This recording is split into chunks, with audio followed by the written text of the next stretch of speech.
The Diablo 2 Barbarian is one of the more straightforward classes in Diablo 2, pretty much the quintessential big man hit things with big weapon kind of deal.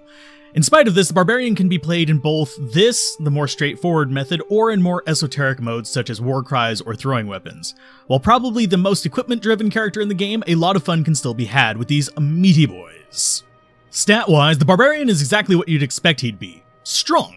Sitting at 30 strength, 20 dexterity, 25 vitality, and 10 energy, you can definitely see where the priorities are. Match that with his growth rates of 2 life per level and a whopping 4 per vitality point, and you can tell he kinda wants to soak damage with his massive life pool. And as far as his energy growth, it's kind of a pitiful 1 mana per level and 1 per energy. When it comes to breakpoints, the Barbarian is oddly a little surprising in a positive way. Of course, he, as a melee class, is going to have decent block speed and decent hit recovery breakpoints.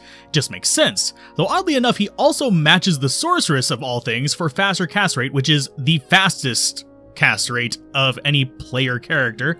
And yeah, it's just kind of funny to see that, but it leads to some very interesting setups, especially whenever you're looking at Warcries. Speaking of Warcries, when it comes to skills, the Barbarian sticks with the more straightforward approach, with combat skills for your actual attacks, combat masteries for your passives, and Warcries for your support. It's pretty easy to pick out what you want to go for and what you don't want to go for without fussing too much with synergies or skill juggling in the middle of a fight unless you want to go for a very strange build.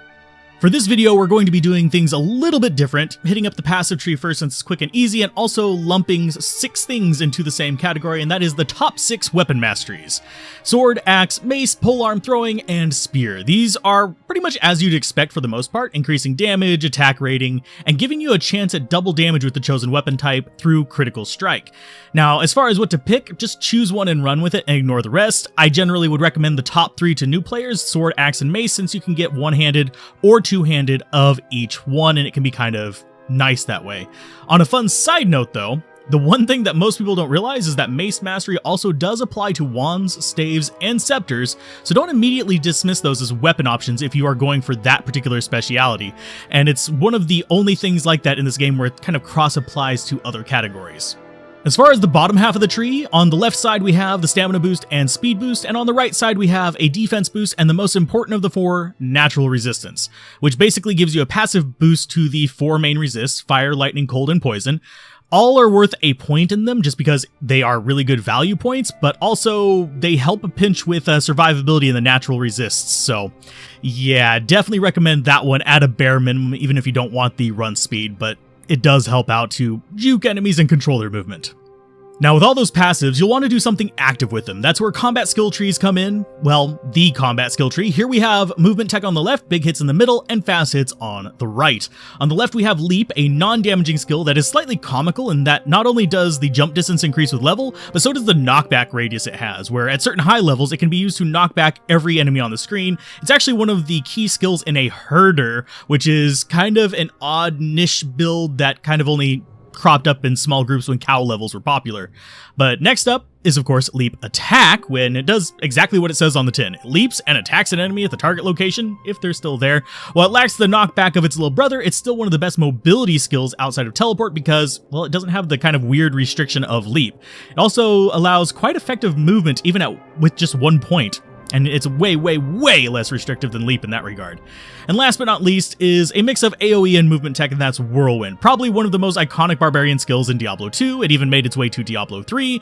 It's a frenzied whirling attack that turns your Barbarian into, well, a Beyblade, basically, for fun. While figuring out your proper attack speed with it is a bit of an oddity for new players. There are formulas, there are websites out there that will do it for you. But even after the nerf to this skill, it can be fairly fun to play around with, though it doesn't dominate near as much as it did during its heyday.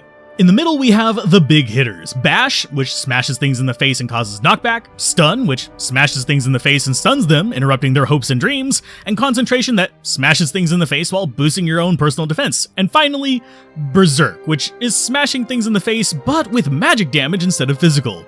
Generally speaking, Berserk is the preferred of the 4, but there is a place for Concentrate and Stun in a few of like the odds and end builds. And on the right, we have the speed skills. Double Swing, which can eventually become free to use, and is one of the fastest attacks available to the Barbarian. Double Throw, which does what it says, again, on the tin. It throws weapons from both hands at once at the enemy. It's pretty effective if you're doing a throw barb, which is a niche build that does require some fairly decent pieces of equipment. And, well, Yeah, it makes for some pretty dangerous stab that guy over there moments. And finally, Frenzy, which is pretty similar to Double Swing but grants an ungodly speed boost that, well, ramps up. Basically, if you've been to Act 5, you know what Frenzy is. Those Minotaur guys do it.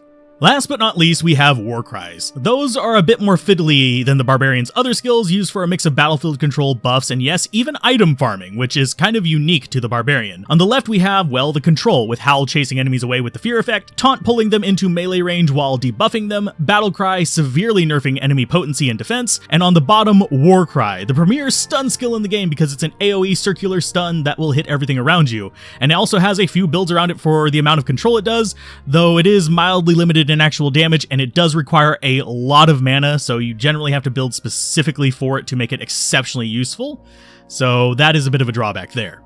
In the middle, we have buffs. Shout, which boosts defense by 1%, basically a temporary defiance. Battle Orders, which grants a buff to life, mana, and stamina for every party member. Well, it's not for every party member, it's for every party member. Nearby when cast, and Battle Command, it's essentially just a free +1 skill to everybody it's on, which is pretty powerful for pre-buffing because you usually will do Battle Command into Battle Orders and Shout. So you want to lead up with that +1 skill so you'll get an even bigger benefit on the other ones. And it's worth noting that Battle Command is the only skill that can raise skill points. On the right, we have the more odd stuff, or more precisely, the corpse stuff, used to an extent for magic find or sustainability. Up on top, you have Find Potion, which yells potions out of a corpse with a % chance of success. Next is Find Item, which basically makes the enemy drop its loot a second time, which is really useful on champion packs and boss packs, because, well, guess what? They'll hork up their full drop again if you succeed on it. It's less useful on normal enemies because, well, they'll drop less, and you cannot use it on act bosses. Sorry. Though only if the body has not been shattered or used already, and generally the act bosses are considered shattered or used. But anyway, last but not least is the Grim Ward, which is an odd duck that turns a corpse into an item that immediately causes fear in the hearts of nearby enemies, making them run away, and it's got a really cool little totemic graphic that I really kind of like. So, all in all, the Barbarian is a simple beast with a simple plan, but can be built in a variety of ways to defy this.